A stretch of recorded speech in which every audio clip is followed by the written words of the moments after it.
Well, hello, DCO Nation. Welcome to Deadcom Outdoors Radio.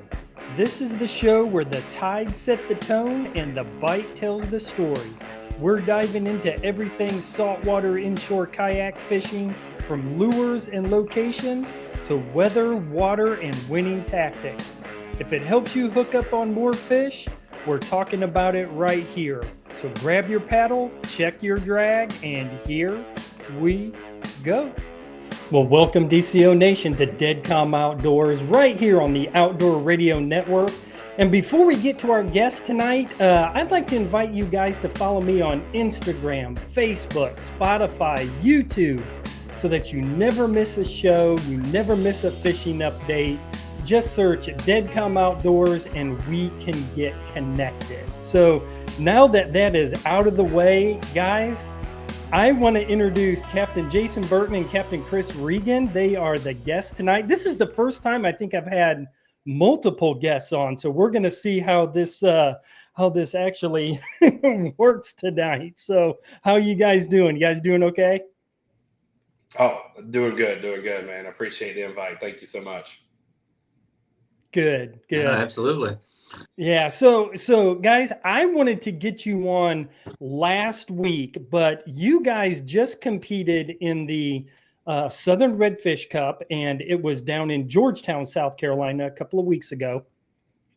And first, congratulations on your top 5 finish. That is absolutely awesome.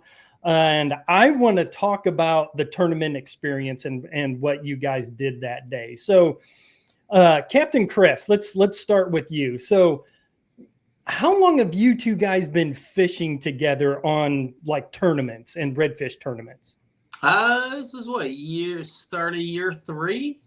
We dabbled in it the first year, got serious last year, and I think this is the start of the tail end of year 3, because this one will go next month is the last one for that series. So I think it's about 3 years now. Okay. Where's the last stop at? So there was supposed to be 5 events this year for that series, and one was in Georgia and ended up getting canceled because of all those storms that were working up the coast. So the final is 2 days, 2 separate tournaments, all out of Isle of Palms. So Captain Jason, you water, guys have been. Oh, sorry about that. There's just a little bit of a lag. So guys, I apologize if I step on you. If you want to, we'll do it like grade school. Just kind of raise your hand and we'll go that way. Well, so Captain Jason, what drew you to competitive redfish tournaments? Since you guys have kind of been, fishing them maybe about 3 years or so, what made you decide to go into it? I think it's just it's the competitive nature that we both have. Both of us have a history of fishing, like king mackerel tournaments, and other tournaments, stuff like that. But, I live my life in the marsh. I love the creeks, and, it's one of those things, we got to a point where we had a little bit of extra free time.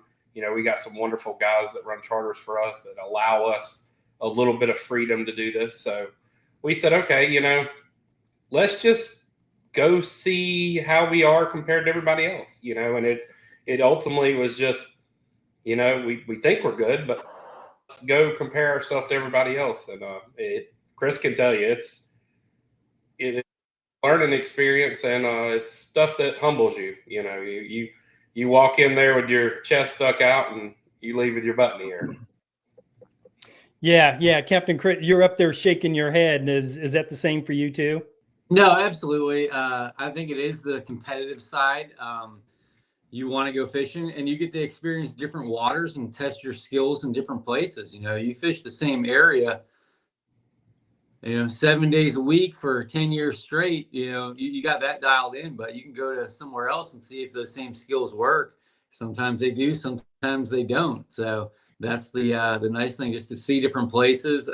There's a great group of guys. There's a lot of them that fish the same tournament series. So you meet them. They're from different areas. You're talking different strategies, different baits, and just different things that they're doing. So it's a fun time. Yeah, yeah, absolutely. So I'm going to ask this question to each of you. So let's start with Captain Jason. So what strengths does your teammate Captain Chris bring to the boat?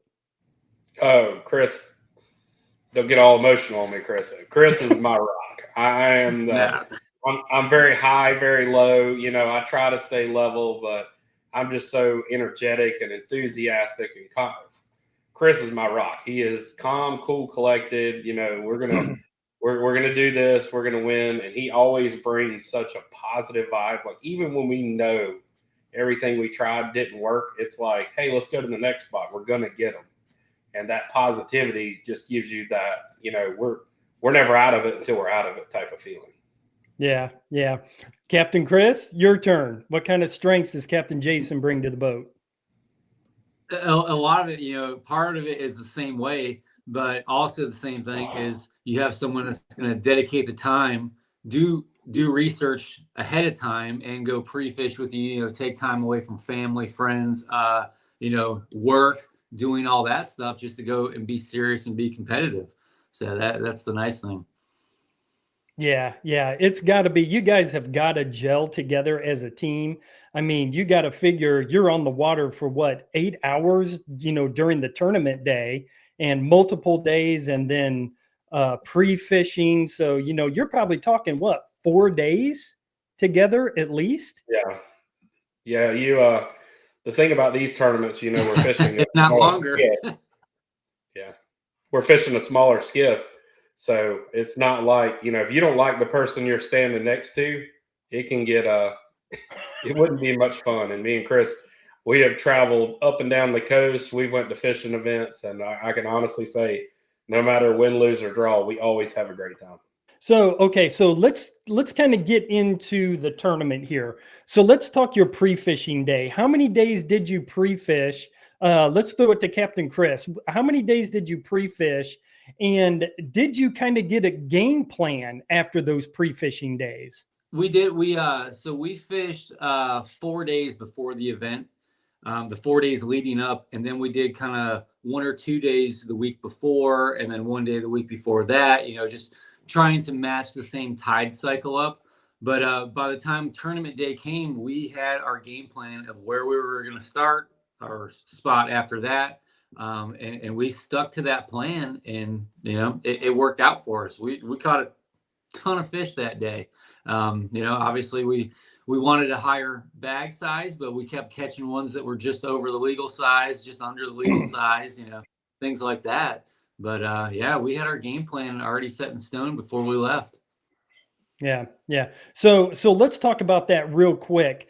What was I think it was a 3 fish bag.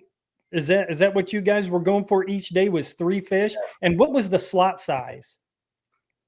Normal South Carolina slot. Yeah, a South Carolina slot, so 15 to 23.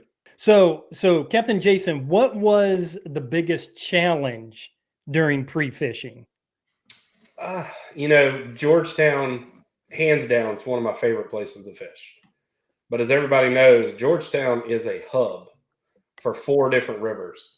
So our thing is, when we said, okay, let's pre-fish, we tried not to hit the same areas twice. So for example, day 1, we ran up the Santee River. Day 2, we were in the Waccamaw River. Day 3, we were in Winyah Bay. Day 4, we were down by McClellanville. So we said, let's go fish all of these areas, and we'll just simply pick whichever one's the best. And then from there, kind of go from there. But we really, truly had to fish a lot of waters. We had to spread out and just simply see, because the thing is to catch the biggest fish up to 23. We had spots that we were catching big fish, but they were too big. Then we had fish that were too small. And then we had 2 particular areas where, they were the perfect size. And then it was just almost a level of nervousness, like, will they stay put and be here when we need them to be there, which is on tournament day, not pre-fishing. Right. Right. So let's go ahead and let's jump into day 1 of the tournament. So how did you guys approach that? Captain Chris, what did you guys do?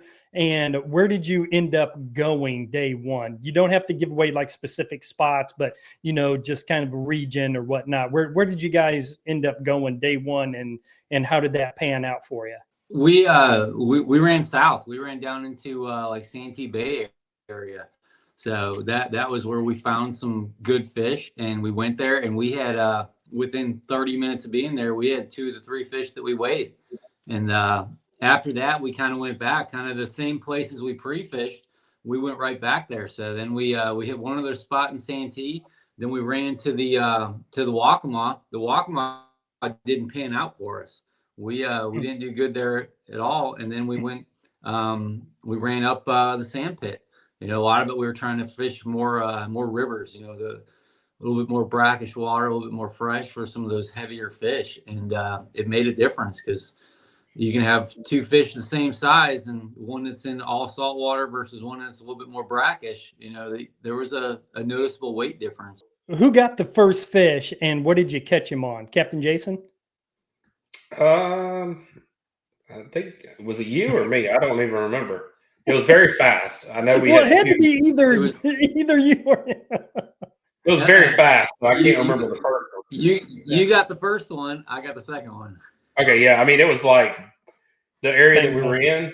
We were casting and we were joking. We said, "Well, if they're still here, they'll be here." And I mean, it was like bang, bang, and all of a sudden, then the nerves. Chris is calm, cool, and collected. I get a little excited. So then the nerves kick in that we have now in the first couple minutes, we got 2 of the 3 legs of this journey. And then it becomes that, we at least put ourselves in position, where we could get a knockout punch with the third one. And so it was, it definitely got elevated because we've pre-fished before. We fished other tournaments. And the old saying is, you show up and they're not there on Saturday, and then you're scrambling around trying to throw a plan together. But that everything we did pre-fishing paid off humongous. Yeah. So was it just a 1-day tournament, or was it a 2-day tournament? Just 1 day. It was 1-day tournament. It was just on the Saturday. Okay. Yes. So when did you end up picking up the third fish? I think he's got a little bit late. It wasn't until later. We caught a whole bunch of other fish in between. It was just trying to find those higher end slots. We caught a ton that were over, and then a ton that were way under. So to find that the third weighable fish, it took us a minute. That wasn't until more toward we had one that was in slot that was there, but to trying to find that higher slot tournament grade fish, it took us a little bit longer.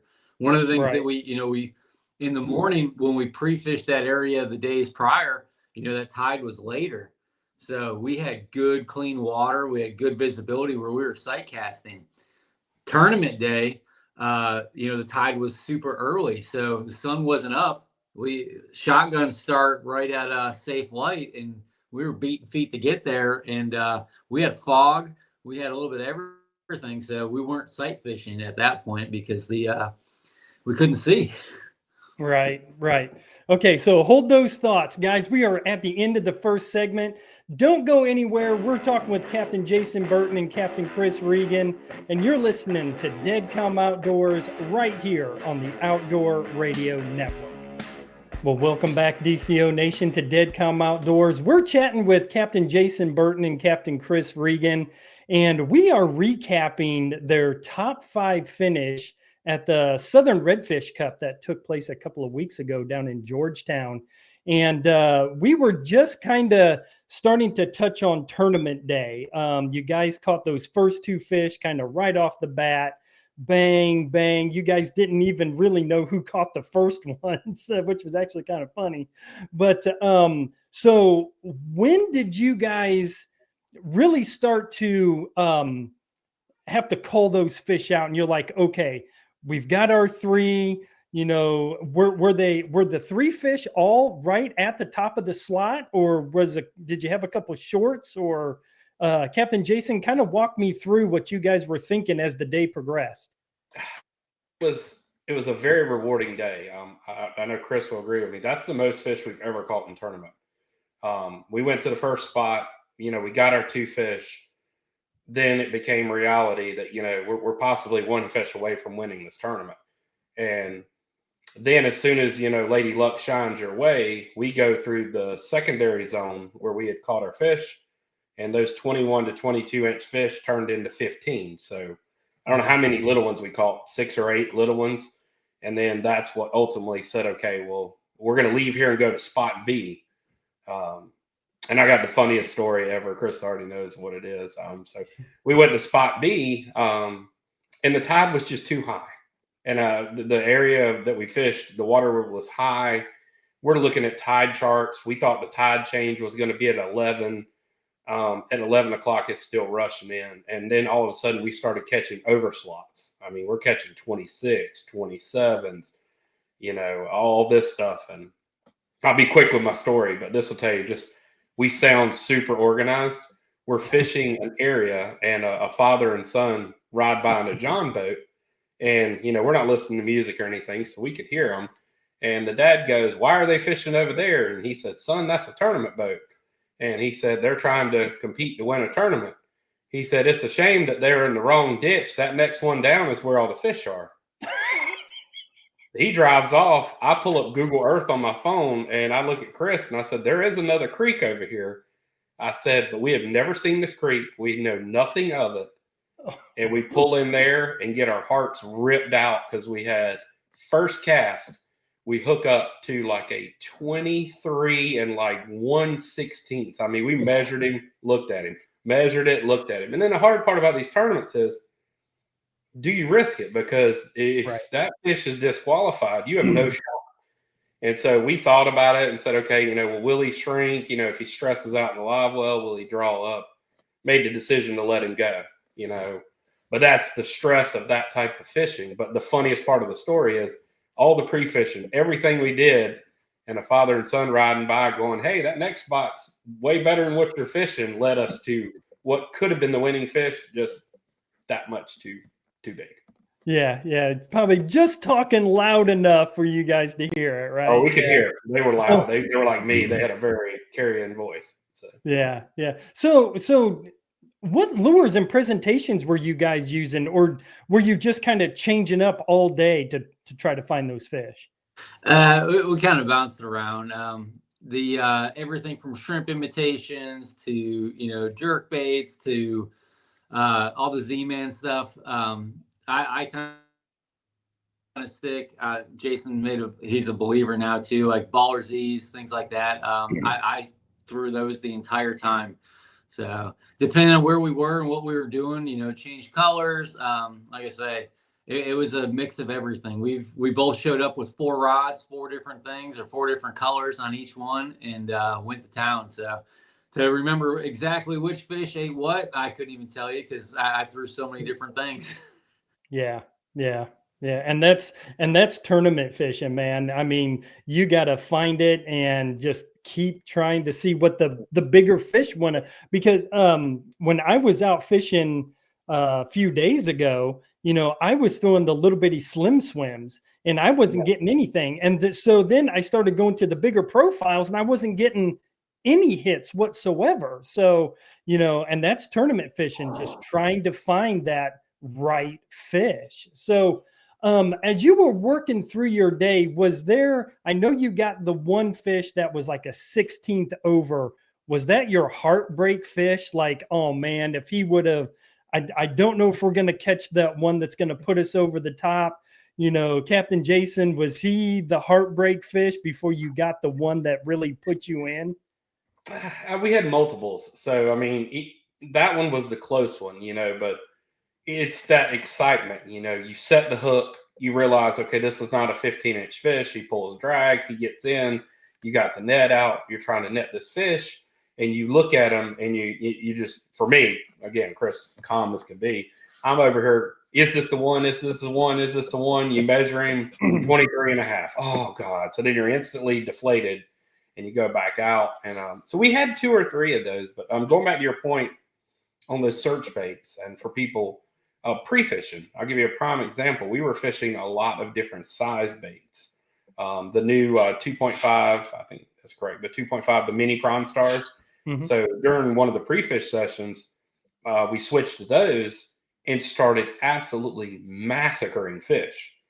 But we never caught a single fish big enough to beat the other one. So there was a call in the middle of the tournament, do we go to spot C? But spot C, we caught 15 fish, but none of them exceeded 20 inches. And ultimately that led us in a different direction. But once we got those fish feeding on, basically like a TRD size bait, us switching profiles almost showed us that there was not tournament class fish there at that time. And so that was another example of, Chris was throwing a Baller Z, I threw a Prawn Star, we had some LBs in there, all different kinds of things. And we were just looking for answers to the test that hopefully we could use the next day. And, it proved to be, not the class of fish we want, but that was crucial because we were going to dedicate a lot of time to there, but we answered our own questions the day before. Yeah. Yeah. So Captain Chris, so you guys make it back to the weigh-in station. You guys are on the stage, they're weighing in the fish. Did you guys know right then and there you were top 5, or were there other teams still waiting to come in? Oh, there was more teams waiting. There was actually a line. So everybody has to get back at whatever, by 3:30. You have to be at the slips right there. So we were still probably the first third that we were in there that had weighed fish. So there was still plenty of time. I mean, that line was pretty long, but yeah, we didn't know what to expect, because the initial ones were, first place for a good little bit was like 8 pounds. So we were super excited, and the adrenaline's still going while we're sitting there waiting for it. Yeah. That's awesome. That's awesome. So, okay. So what is next on your guys' tournament schedule? We've only got a couple minutes left. Captain Jason, where are you guys headed to next?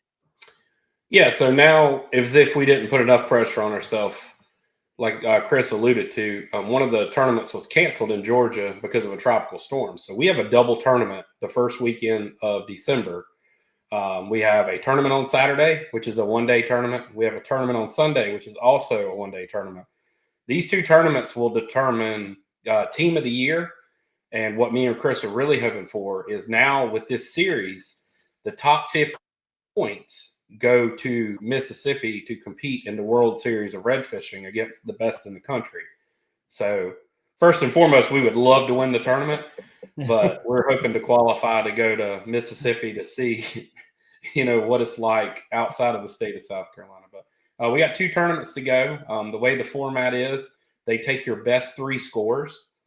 So as long as we can, be competitive at the next stage, hopefully we'll punch our ticket to Mississippi, and who knows, maybe we can compete for team of the year. Yeah, that's awesome. Okay, so Captain Chris, we're going to kind of wrap it up with you. The last question. Want to give anybody a shout out, family, sponsors, supporters, anything like that? I'll give anybody a shout out. I've got a great wife, my daughter, all that stuff. They allow me to go and travel and do all these things. So that is the greatest thing. So they support us in it, and they were actually down there at the weigh-in to see it all. So those are our by far my number one supporters. Yeah. Captain Jason? Oh, absolutely the same thing. I mean, that was special. I had both my son and my daughter there. My wife was there. That was actually the first tournament for the Redfish Cup that she had ever been to. We do a lot of traveling, so a lot of times she's staying home with the kids to give me the freedom to go out and do that, which, we couldn't ask for a better support system at home. Yeah, that's awesome. Well, guys, again, congratulations, top 5, go to the next one, win that one, head down to the World Series and put it to those pros, man. Those guys need a little humbling from us South Carolina boys. But anything's possible. Yeah, absolutely. You guys are a couple of hammers out on the water, man. I enjoy talking with you guys. I really do appreciate you coming on. And again, congratulations. And guys, remember, conservation starts with you. Release a fish for someone else to enjoy. And you've been listening to Dead Calm Outdoors right here on the Outdoor Radio Network.